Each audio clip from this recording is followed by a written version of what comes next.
पापा डेली थोड़ा बस घर को चलाने के लिए थोड़ा वो जो जितना भी पैसा कमाते हैं बस घर चल जाता है उसमें। ऐसा नहीं हो पाता कि पढ़ाई अच्छे से हो पाए। तो उस टाइम बस जितना ही पैसा रहता बस जैसे कि हम बच जाए ऐसे उतना ही पैसा रहता। मुझे मतलब पढ़ाने के लिए वो रात भर पूरा जग जग के मेहनत करते थे।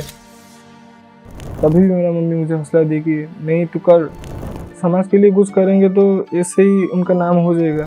तो वो जब मुझे बताती है तो मेरे आंखों में आंसू आ जाते। तो अजय सर की वजह से शायद ये पॉसिबल हो पाया है।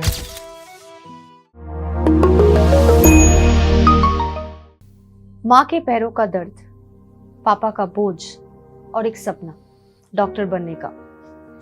रघुनाथ बेहरा की कहानी है एक लड़के की जो अपने परिवार के लिए जी रहा है और उनका दर्द कम करना चाहता है।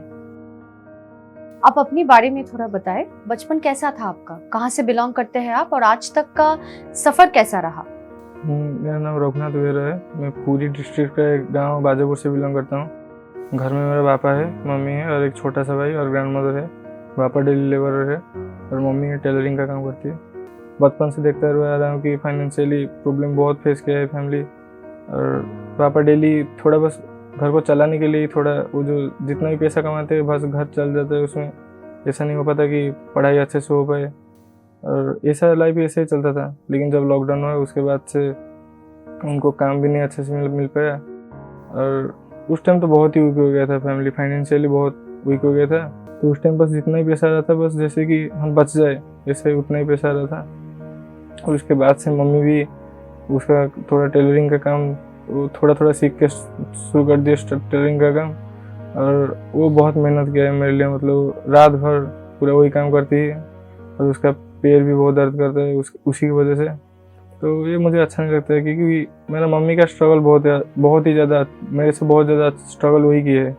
तो वो मुझे वो सिखाती है कि ऐसे लाइफ बहुत ईजी नहीं होता है, तो कुछ करना पड़ेगा इसके लिए। और फाइनेंशियली हमारा घर भी इतना बहुत फाइनेंशियली भी वीक हो गया था। क्या आप एक ऐसा पल याद कर सकते हैं जब लॉकडाउन के दौरान आपके घर में सब बहुत परेशान थे और आप भी अंदर से टूटे हुए थे? हाँ, वो तो लॉकडाउन के टाइम था। उस टाइम मतलब पैसा तो बिल्कुल भी मतलब ऐसा टाइम होता है कि घर में खाना भी नहीं था। उस टाइम इतना मतलब परेशान हो गए थे सब। मतलब उस टाइम बस सोच रही थी क्या करें, लेकिन कुछ हाथ में ही नहीं था, सब कुछ चला गया था हाथ से। ऐसा ये है कि पैसा कमा ही नहीं पाते, उसके बाद वो लोन भी ले रहे थे। तो मुझे बहुत दिक्कत लगा। क्या मम्मी के पैर के दर्द ने आपको डॉक्टर बनने के लिए प्रेरित किया या इसके पीछे कोई और गहरी वजह थी?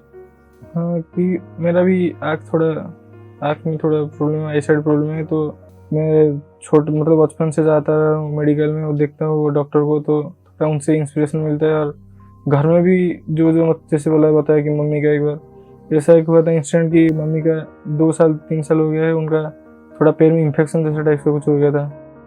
तो उसका इलाज करते करते 1-1.5 साल 2 साल लग गया, लेकिन वो ठीक नहीं हो पाया अच्छे से। अभी तक भी ऐसे थोड़ा थोड़ा होता रहा। जब आपने अपने सपने के बारे में घर वालों को बताया कि आप डॉक्टर बनना चाहते हो तो उनका पहला रिएक्शन क्या था? उनका रिएक्शन तो था मतलब सोच इतना अच्छा है, लेकिन दिक्कत ये था कि पैसा नहीं है। विदाउट पैसा कैसे ये कर पाए, तो इतना इजी भी नहीं है कि विदाउट पैसा कोई मतलब डॉक्टर बन जाए।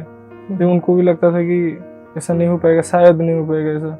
लेकिन वो बहुत परेशान रहते थे क्योंकि मैं चाहता हूँ बनने के लिए, लेकिन नहीं बन पाता हूँ। आप किस फील्ड में डॉक्टर बनना चाहते हो? किसी खास स्पेशलाइजेशन करना चाहते हो आप? Medicine specialist. क्या कभी ऐसा विचार आया कि पापा इतने लोन ले रहे हैं, घर की हालत बहुत खराब है, तो मैं पढ़ाई छोड़ दूं और उनका बोझ बांट लूं? ये तो मैं छोड़ दे मतलब सोच लिया था कि मैं 10th के बाद मतलब कि पढ़ाई छोड़ देता हूँ, मतलब उसके बाद तो नहीं हो पाएगा। मैं ऐसे सोचा कि क्योंकि बहुत ज़्यादा मैं दिक्कत में देखता था उनको, रात भर दिन भर वो मेहनत करते थे। तो मुझे मतलब पढ़ाने के लिए वो रात भर पूरा जग जग के मेहनत करते थे। रात 2-3 बजे तक मेहनत करते थे, फिर सुबह उठकर फिर मैं देखा हूँ ये सब। उसके बाद मैंने ऐसे सोचा कि छोड़ देते हैं, अब क्या हो पाएगा मेरे से, हो भी जाएगा कुछ तो। तब तक शायद उनको मतलब कंडीशन बहुत ही ज़्यादा खराब हो गया, मतलब खराब हो जाता शायद, मैं ऐसे सोचा। उसके बाद तभी भी मेरा मम्मी मुझे हौसला दी कि नहीं तू कर, अभी अगले 4-5 साल तक हम मेहनत करेंगे तेरे लिए। तो वो बहुत की है मेरे लिए, मतलब वो बचपन से उनका स्ट्रगल और मेरे लिए स्ट्रगल उनका बहुत ज़्यादा है।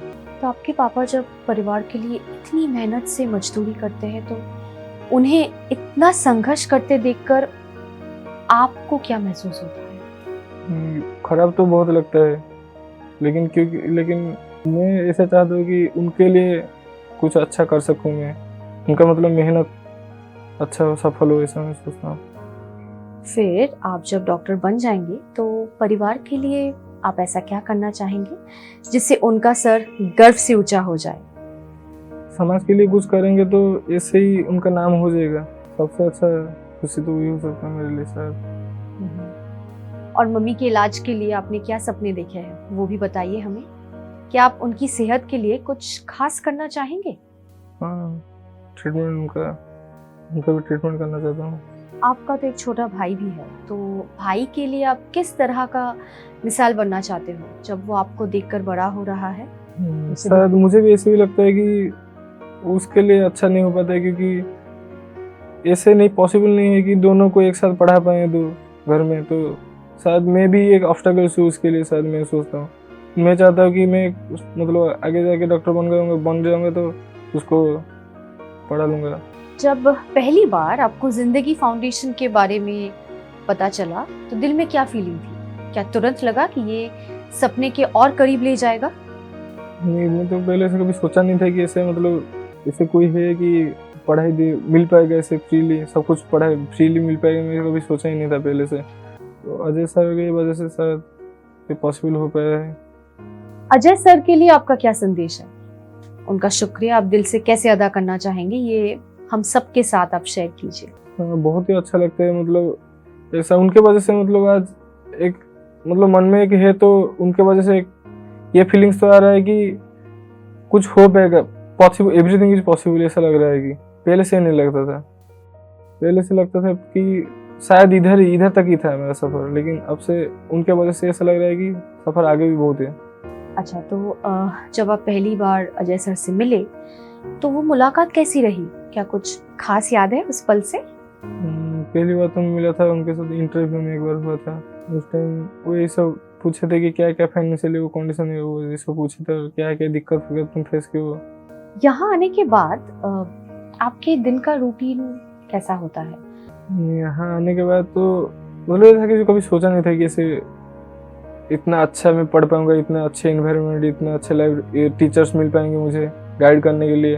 तो इधर आने के बाद तो ऐसा लग रहा है कि बहुत अच्छा टीचर है, बहुत पढ़ाई भी अच्छा होता है, और रहने के लिए खाने की कोई दिक्कत नहीं होता है इधर, मतलब सब कुछ हो जाता है बहुत अच्छे से। यहाँ का एनवायरनमेंट, डिसिप्लिन, पढ़ाई, लोग, ये सब आपके घर के माहौल से कैसे अलग है?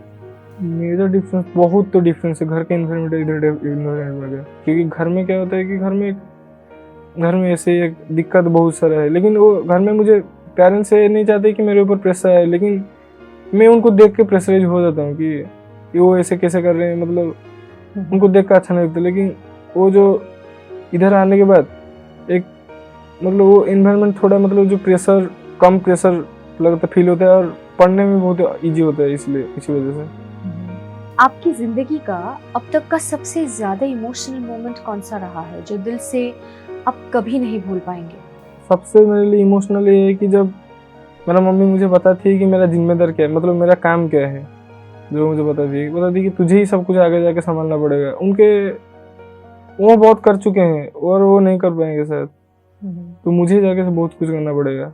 वो जब मुझे बताती है तो मेरे आंखों में आंसू आ जाते हैं। जो वो बताती है जो कि मेरा मतलब मेरा मौसी का घर, मौसी जो है उनके भी 3 लड़की है, तो उनके भी कोई डिपेंडेंट नहीं है। मेरा मौसा जो है वो उनको पूछती हुई तक नहीं।